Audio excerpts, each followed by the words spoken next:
Welcome back to Chapter. Today we're going over Part 2, Chapter 3 of George Orwell's 1984. In this chapter, Wilson's ardent desire for companionship really shines through, and Orwell makes us even more suspicious of Julia. Julia has to leave their little rendezvous in the bushes to put in some time at the Junior Anti-Sex League, making sure to comment on how much she hates it. Julia is increasingly sounding like a rebellious teenager living a little too dangerously. Wilson is also losing all sense of keeping his thoughts and emotions to himself in order to avoid detection by the thought police when it comes to Julia, even going as far to kiss her after they survive a surprise bombing. Julia convinces Winston to take up some part-time work at the local munitions factory, since that's a thing. Everyone has a local munitions factory you can work part-time at. She says this is to throw the scent off of him, making him look like he is doing party-related things, still indoctrinating the party, still believes in what the party is doing. Or it could be drawing attention to him because he's doing things out of the ordinary, because he's never volunteered at the munitions thing part-time before ever anyway, so long story short, I'm just suspicious of Julia. We learn more about Julia and her past, particularly that she's 26, and making the age gap between her and Winston only slightly less creepy. We learn she lives with 30 other women, par for the course in this society. I could barely tolerate living with one or two other women when I was in college, so if I had to live with 30 people, I would be going out of my mind. She does, in fact, work in the novel writing department, where creative writing has been reduced to a science and all creativity appears to have been eliminated from the question, kind of explaining the aforementioned kaleidoscope thing that crushed her hand. She compares the production of books, and therefore knowledge, and I use the term knowledge extremely loosely here, to the necessary production of things like shoelaces and jelly. She has little to no recollection of life before the party, making her essentially useless to Wilson's quest to find the absolute real truth of the past, but he keeps her around anyway because what are you doing? Also, and more interestingly, Julia has been chosen to work in the porno sec, which produces cheap, lame nudie mags for the proles. Do I really need to go over the obvious and hilarious irony of a party that instills in its women how purity and chastity are measures of one's self-worth and loyalty to the political system,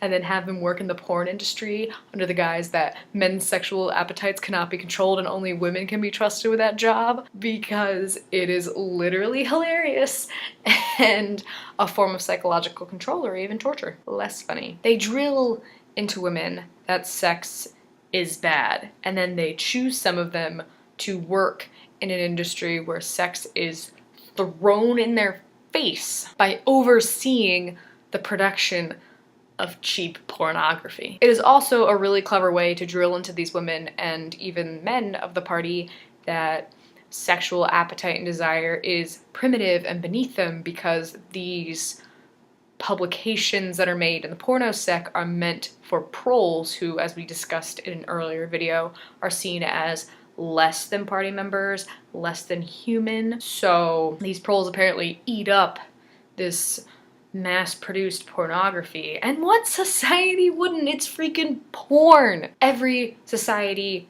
ever has some sort of pornography in it.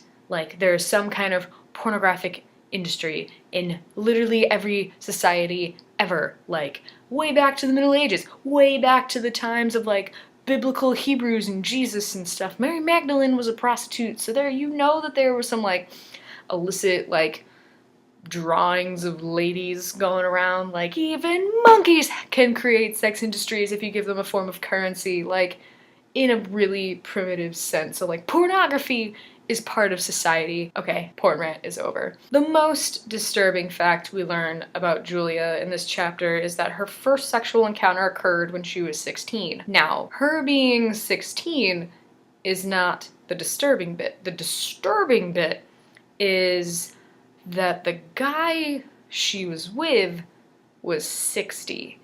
And that guy was so racked with guilt after sleeping with this 16-year-old girl, he literally killed himself. The reasons for this man's suicide are not what would drive a 60-year-old man who had sex with an underage girl in, like, our society. Those motivations are not the same. This is a man who is driven to suicide by knowing what the party does to people who break rules. He knows about the brainwashing, the torture, the vaporization. He's had that taste of life before the party since that was 10 years ago.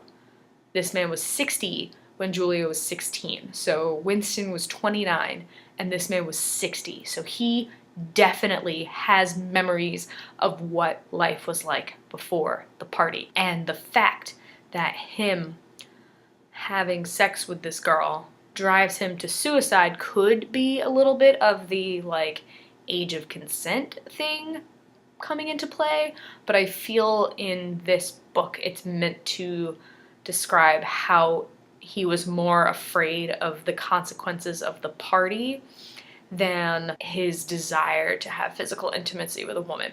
So that is the creepy part of the story. But it gets creepier.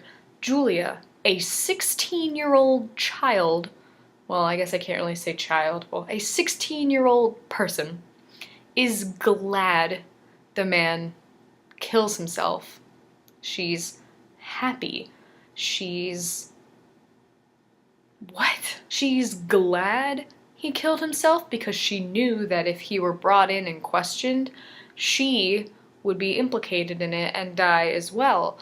So I guess it makes sense, but that's some pretty dark crap for a 16-year-old to be thinking about. I know when I was 16, I was thinking about how I was excited to get my braces off and not have a black eye on my driver's license someday, because that happened. Also, the black eye was from a soccer game. Like, it's okay. The disparity between Winston and Julia's ideas of rebellion become clear in this chapter. Winston, as we know, believes that freedom of thought and revelation of the infallible truth are the true goals of a rebellion. Julia, on the other hand, appears to be going through what people might consider like a normal young adult rebellion. Like, society has laid out a set of rules, an authority figure says you can't do something, so you do it anyway because they said you couldn't, just for the pure thrill of doing something you're not supposed to be doing. There's no sort of long-term end game.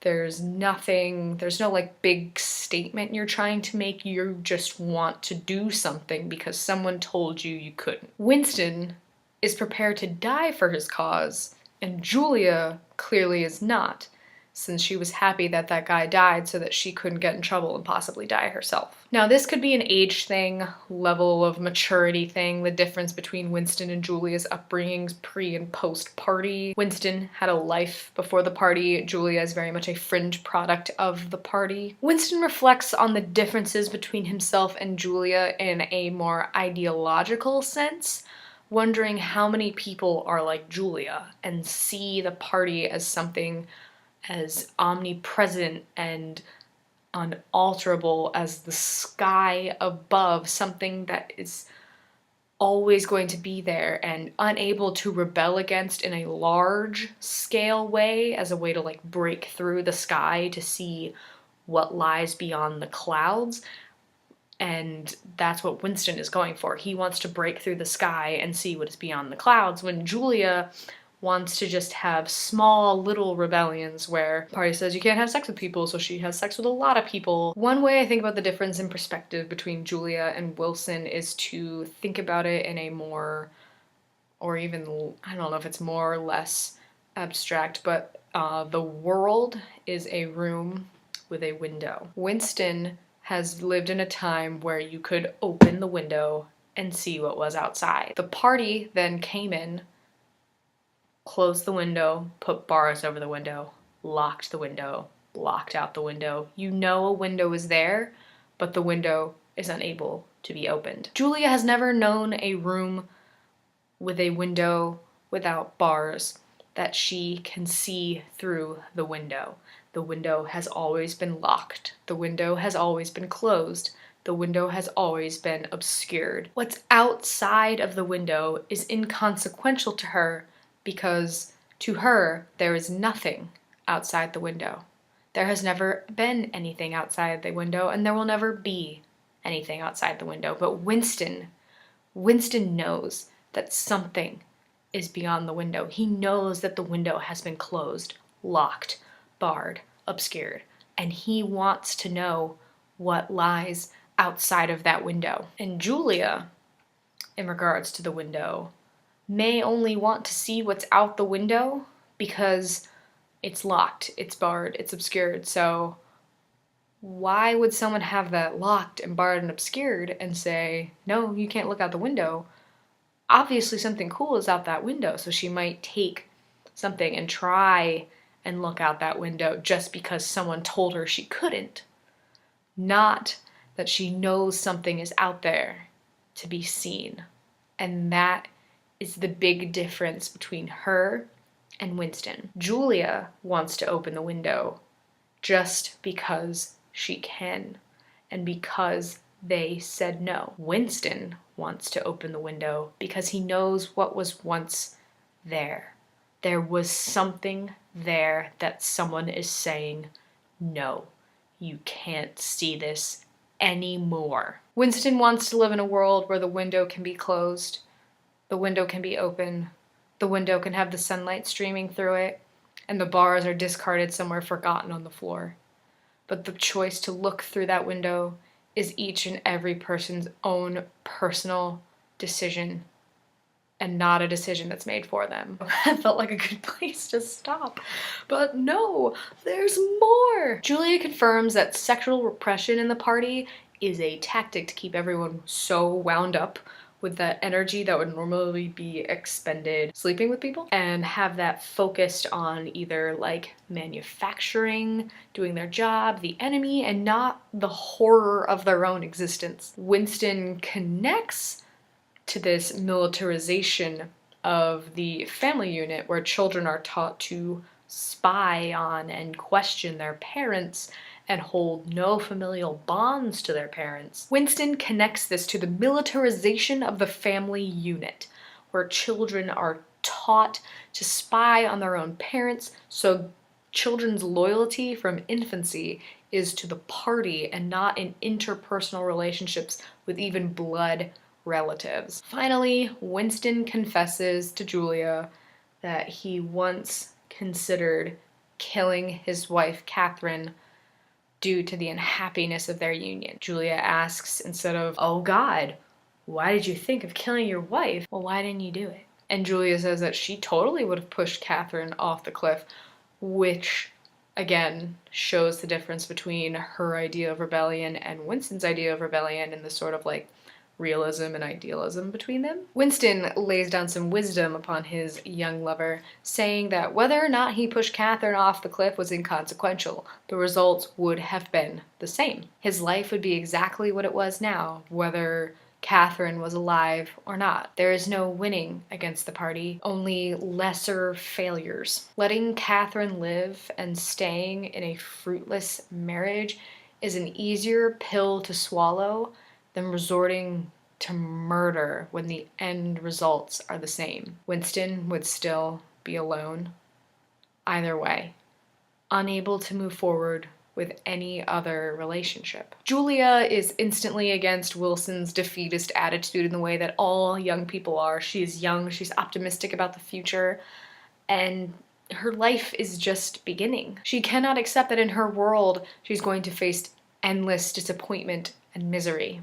Her smarts and her boldness are eventually going to fail her and could possibly result in terrible consequences. Winston realizes that the moment he resolved himself to rebel against the party, he is a dead man, stating that he and Julia, both rebelling in their own way, are the dead. The walking dead, you could say.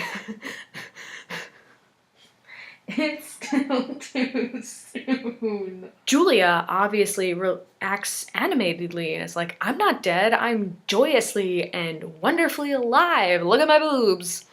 She tries to goad Wilson into seeing things her way using her young kid cunning, her body, and her blind optimism moving forward, trying to suck Winston into her wake. And that is how the chapter ends. Thank you for watching this episode of Chapter to Chapter. Next time we'll be doing part 2, chapter 4. Thank you again for watching, and I will see you next time.